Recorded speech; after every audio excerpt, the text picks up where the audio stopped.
السلام علیکم ورحمۃ اللہ، بسم اللہ الرحمن الرحیم۔ میں ہوں آپ کا میزبان ابراہیم حسین عابدی۔ ناظرین، یہ رات عشاء کی نماز کے متصل بعد کا وقت تھا۔ مسجد میں نماز پڑھ کے نکلا، وہیں مسجد کے گیٹ کے قریب ہی کھڑا ہوا تھا، یعنی مسجد کے سائے تلے۔ گھر میں نے کال کی، مہمان آئے ہوئے تھے کہ بھئی کچھ چاہیے، کسی چیز کی ضرورت ہو تو بتلائیے۔ اتنے میں دیکھا کہ سامنے سے دو بائکس آئی، دو بندے میری طرف بڑھے اور ان کے ہاتھ میں اسلحہ تھا۔ انہوں نے میگزین چڑھائی اور میری طرف بڑھے۔ میں کچھ سمجھ نہیں سکا کہ یہ کون ہے جو میری طرف بڑھ رہے ہیں۔ میں نے تو کسی کے ساتھ میری دشمنی نہیں ہے، یہ کون لوگ ہیں جو میری جان لینے کے لیے تڑپ رہے ہیں۔ جب قریب آیا، انہوں نے مجھے کہا کہ جو کچھ آپ کے پاس ہے نکالو۔ میں سمجھ گیا کہ یہ تو ڈاکو ہے۔ انہیں میں نے کہا کہ بھئی میں مسجد کا امام ہوں، کیونکہ بہرا ایسے ہوا ہے، وہ داڑھی دیکھ کر، ٹوپی دیکھ کر اور علماء کا نام سن کر وہ چھوڑ دیتے ہیں۔ ڈاکو کے بھی اپنے کچھ اصول ہوتے ہیں، لیکن یہ انتہائی بدبخت قسم کے ڈاکو تھے۔ انہوں نے جب میرے زبان سے یہ سنا کہ بھئی مسجد کا امام ہوں، تو امام صاحب کو بھی دو تین کھری کھری سنائی، اور بس میں بے حس پھر کھڑا رہ گیا، حیران رہ گیا کہ یہ کس قسم کے لوگ ہیں۔ کافر تو مجھے نہیں لگ رہے، مسلمان ہی ہے، اپنے ہی بھائی لگ رہے ہیں، لیکن انہیں یہ کیا ہو کیا گیا، نشے میں ہے کیا ہے۔ انہوں نے خود ہی پھر میری جیب خالی کی، بٹوا تھا، موبائل تھا، وہ لے اڑے۔ موبائل کی، بائک کی چابی بھی اپنے ساتھ لے گئے، کہیں میں ان کا پیچھا نہ کروں۔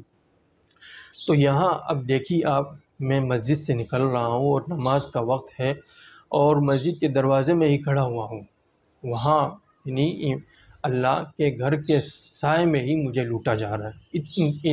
یہ معاشرہ اور اتنا حد تک صفاقی تک جا چکا ہے، اور وہ پھر آرام سے چلے گئے۔ جہاں یہ لوگ مجرم ہے، جرم در جرم در جرم، کہ مسجد کے پاس نماز کا وقت اور داڑھی میری، ٹوپی سر پہ، اور امام کا حوالہ میں دے رہا ہوں، وہاں اس مسجد میں نمازیں پڑھا چکا ہوں، جمعے پڑھا چکا ہوں، اور اسی مسجد کے پاس ہی مجھے لوٹا جا رہا ہے۔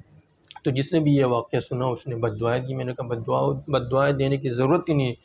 انہوں نے اللہ کی غیرت کو خود للکارا ہے، جوش دلایا ہے کہ تیرے گھر کے سامنے ہی میں تیرے ہی بندوں کو لوٹ رہا ہوں، میں گناہ گار آدمی ہوں۔ لیکن جب مسجد کا حوالہ میں انہوں نے دیا، امام ہونے کا حوالہ دیا، انہوں نے کچھ نہ کچھ شرم و حیا انہیں کرنی چاہیے تھی، لیکن کچھ بھی شرم و حیا انہوں نے نہیں کی۔ تو جہاں وہ لوگ مجرم ہیں، ہمارا بے حس معاشرہ بھی اس میں شامل ہے۔ کیوں؟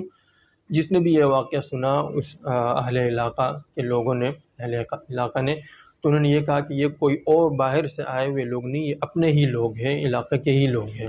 تو بھائی، جب علاقے کے لوگ ہیں، آپ کی پیدائش یہاں کی ہے، یہاں پلے بڑے ہیں، تو آپ لوگ انہیں روکتے کیوں نہیں؟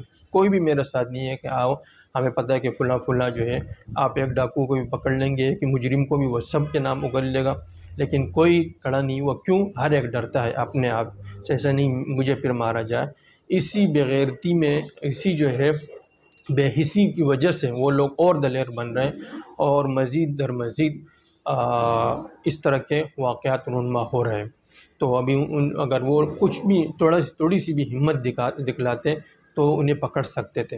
اور یہاں ڈرنا اس لیے بھی نہیں چاہیے کہ من قتل دون مالہ فہو شہید، جو اپنی مال کی حفاظت کرتے ہوئے مارا جائے وہ شہید ہے۔ یا جب آپ نے دیکھ لیا کہ بھئی آپ کو انہوں نے گھیرے میں لے لیا، اور وہ جو مسلح ہے، آپ کے پاس اسلحہ نہیں ہے، آپ یعنی ان کے سامنے بے بس ہیں، تو پھر تو جواں مردی نہیں دکھلانی چاہیے، بہادری نہیں دکھلانی چاہیے۔ لیکن جہاں آپ دیکھ لیں کہ بھئی میرے اقدام کی وجہ سے میں انہیں پکڑ سکتا ہوں، قابو کر سکتا ہوں، ایک بندہ ہے، اسلحہ بھی اس کے پاس نہیں ہے، وہاں بزدل نہیں بننا چاہیے۔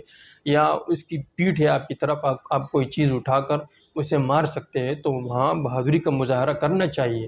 اگر پھر بھی آپ مارے جاتے تو شہید ہے۔ ہمارا دین اسی لیے یہ کہتا ہے کہ بدامنی نہ پھیلے۔ ہماری بزدلی کی وجہ سے یہ مزید جو ہے حوصلہ مل رہا ہے، اور اس طرح کے واقعات رونما ہو رہے ہیں۔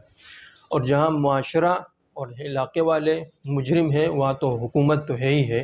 حکومت کو آپ دیکھ لیں، بلکہ ان مجرموں کے ساتھ وہ اس جرم میں شریک ہوتی ہے، انہیں پتہ ہوتا ہے کہ فلاں فلاں یہ واقعات کر رہا ہے، ان کا حصہ اس میں ہوتا ہے۔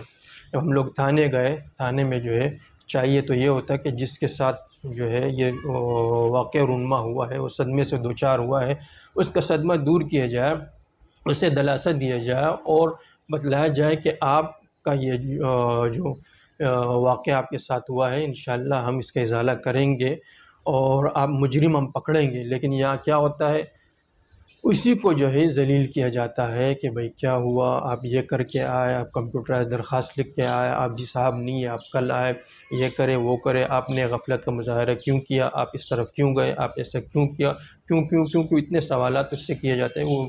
وہ بیچارہ اپنے آپ ہی کو مجرم سمجھنے لگتا ہے کہ گویا کہ یہ جرم میں نے ہی کیا ہے، اور اسے صاف بتلایا جاتا ہے کہ بھئی ہمارے پاس اتنا حملہ نہیں ہے، ہم جو ہے کمزور ہیں، ہم کرنے والے نہیں ہیں، ہم کچھ نہیں کر سکتے ہیں۔ کل پرسوں کا واقعہ شکیل صدیقی صاحب کو بھی، جو ہمارے ملک کے نامور اداکار کامیڈین ہیں، ان کی گاڑی بھی چوری کی گئی تو انہوں نے بھی غصے میں آ کر انہوں نے بھی یہ کہا کہ بھئی حکومت صاف اعلان کر دے کہ ہم کنٹرول نہیں کر سکتے ان کو، اور ہمیں اسلحہ مہیا کریں، عوام کو اسلحہ مہیا کریں کہ بھئی تم خود اپنی حفاظت آپ کریں، ہم لوگ آپ کی حفاظت نہیں کر سکتے۔ حکومت جو ہے باقاعدہ اس کا اعلان کر دے، خصوصاً سندھ کی گورنمنٹ، کراچی کی گورنمنٹ، وہ یہ کہہ دے کہ بھئی یہ بدامنی پہ ہم قابو نہیں پا سکتے۔ بھئی حکومت کی طلب میں، عہدوں کی طلب میں، وزارت کی طلب میں آپ اتاولے اور باولے ہو رہے ہوتے ہیں۔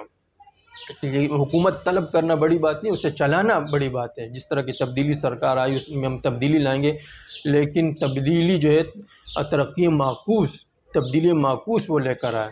حکومت پر کنٹرول کرنا یہ کمال نہیں ہے، اسے چلانا کمال ہے۔ تو یہاں بھی اسی طرح ہے، بھئی آپ نہیں چلا سکتے تو چھوڑ دیں اس کو۔ اس کے بارے میں آپ سے سوال کیا جائے گا، جس طرح مشہور قول دریائے فرات کے کنارے کتا بھی پیاسا بھوکا مر جائے تو اس کا بھی پوچھا جائے گا۔ یہاں تو لوگ قتل کیے جا رہے ہیں تھوڑی سی چیز کے لیے۔ جس طرح میٹرول میں واقعہ ہوا کہ ایک باپ اپنے بچوں کو اسکول لے کر جا رہا تھا، دائیں بائیں دونوں بچے تھے، بیگ اس نے ہاتھوں میں لیا ہوا تھا اور بچوں کو پکڑا ہوا تھا۔ اتنے میں ڈاکو سامنے سے آیا، اسے لوٹا اور پھر مار دیا۔ باپ کی تڑپتی ہوئی لاش خون میں لت پت، بچے پاس کھڑے ہوئے دیکھ رہے ہیں اپنے باپ کو خون میں لت پت۔